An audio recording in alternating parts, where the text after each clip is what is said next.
The Ghost of Denver Avenue.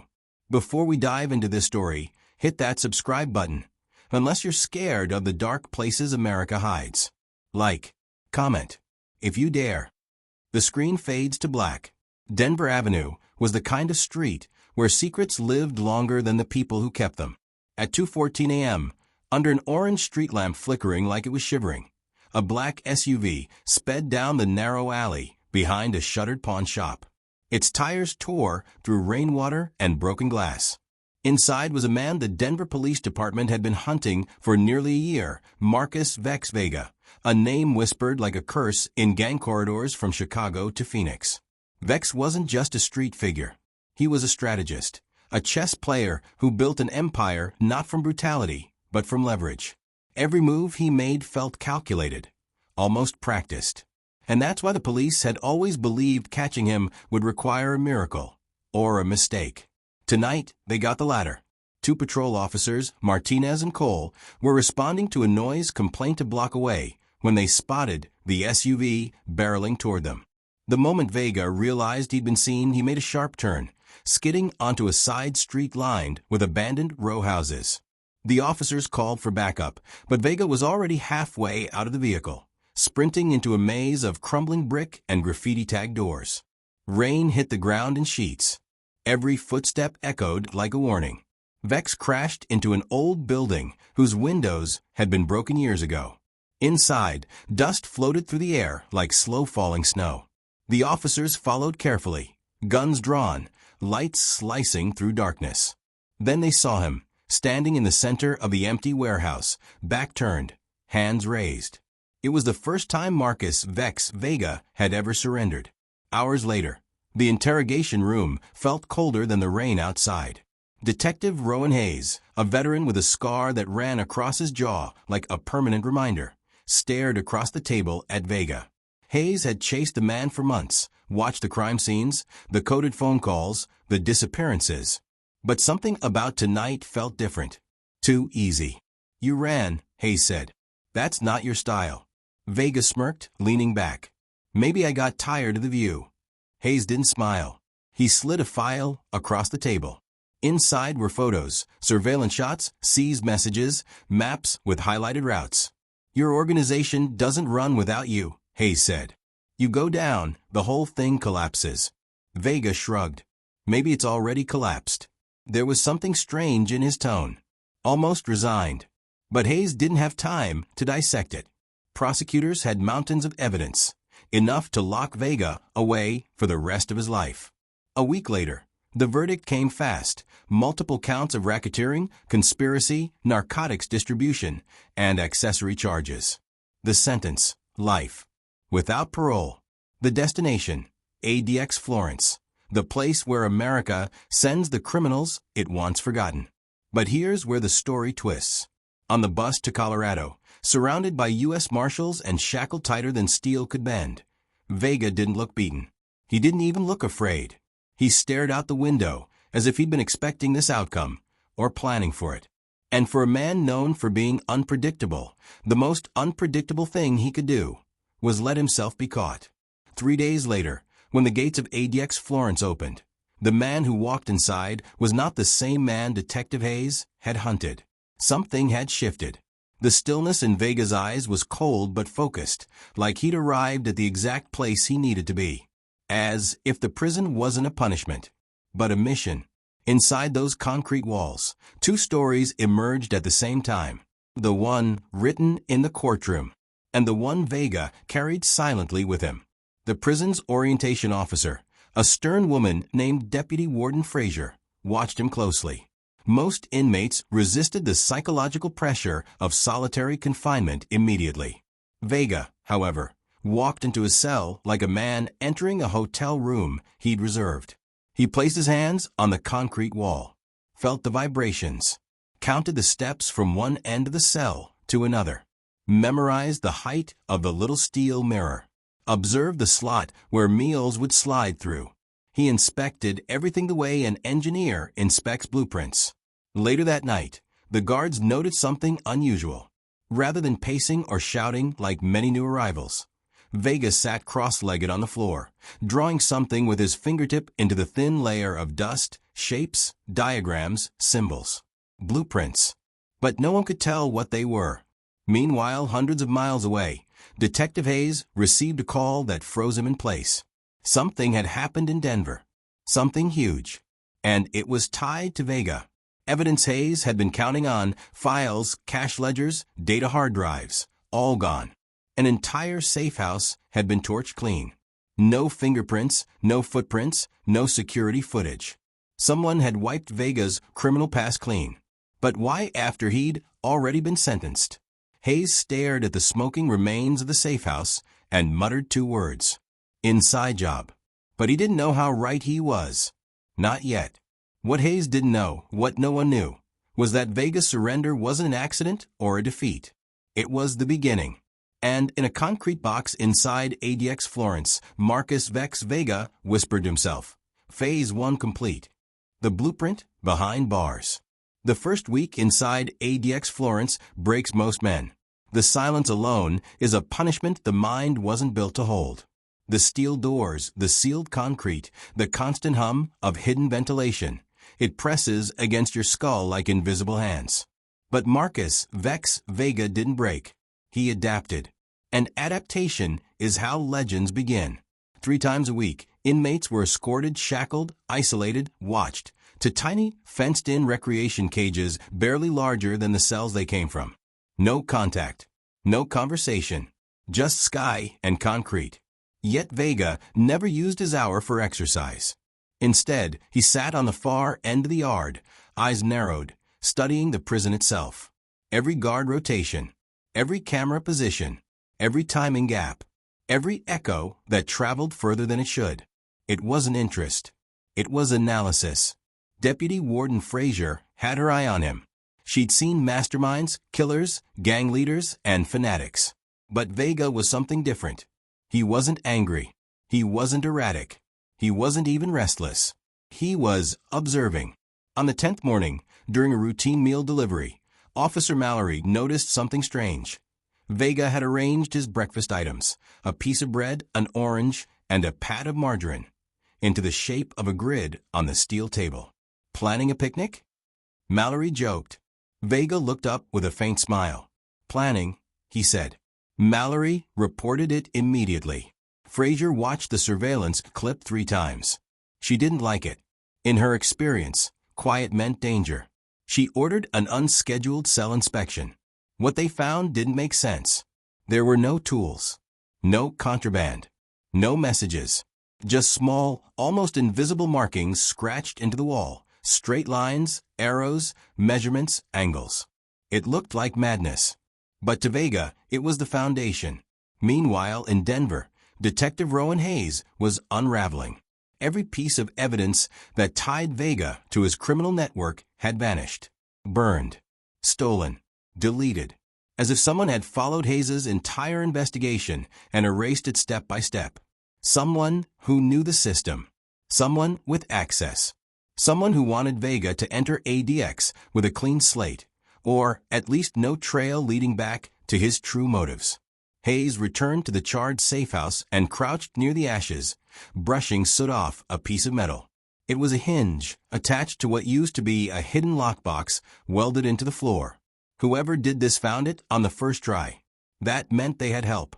That night, Hayes received an encrypted email from an unknown sender. At first, he thought it was spam. But when he opened it, chills ran across his spine. It contained a single surveillance still, a blurry nighttime shot of 2 figures entering the safe house hours before it burned. Both wore masks. But the vehicle outside? Hayes recognized it instantly. It belonged to a federal operations supervisor. Someone inside law enforcement had helped erase Vega's world. But why help a man after he was already serving life in ADX? Unless the real plan was just beginning. Back inside the prison, Vega finally made his first move. During a brief medical exam, shackled, restrained, he asked a question that immediately triggered alarms. "What happened to C Block?" he asked calmly. "I heard it's under renovation." The nurse frowned. "How do you know about C Block?" "New inmates aren't supposed to." But before she could finish the sentence, Frazier stepped into the room. "Mr. Vega," she said, "you seem very interested in parts of the prison you'll never see." Vega smiled politely. "Curiosity is human nature." "No," Frazier replied. "Curiosity is a threat." She ordered him back to his cell. But she was wrong. Curiosity wasn't Vega's motive. Calculation was.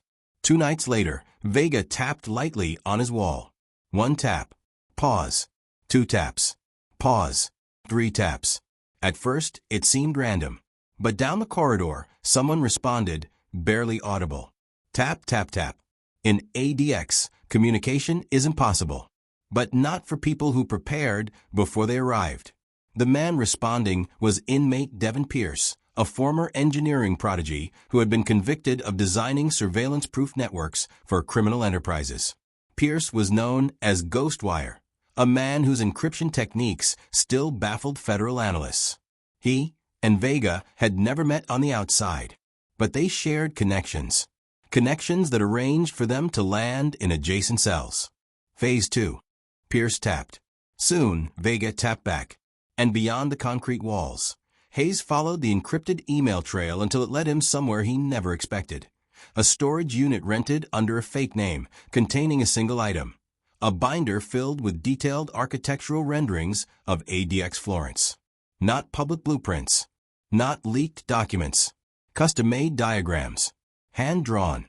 Precise. And signed at the bottom. M. Vega. Hayes stepped back, heart pounding. Vega didn't end up in ADX by mistake. He planned to be there. But for what purpose? As Hayes stared at the diagrams, he noticed something that turned his blood cold. Vega had circled one specific area of the prison. The deepest, most fortified level. The Black Corridor. Reserved for the prisoners the government considers too dangerous to exist in normal confinement. Why did Vega want access to it? Who was he trying to reach? Or free? Or silence? At that same moment, 500 miles away, Vega whispered 3 words through the wall to Pierce. Phase 2 begins. And he smiled.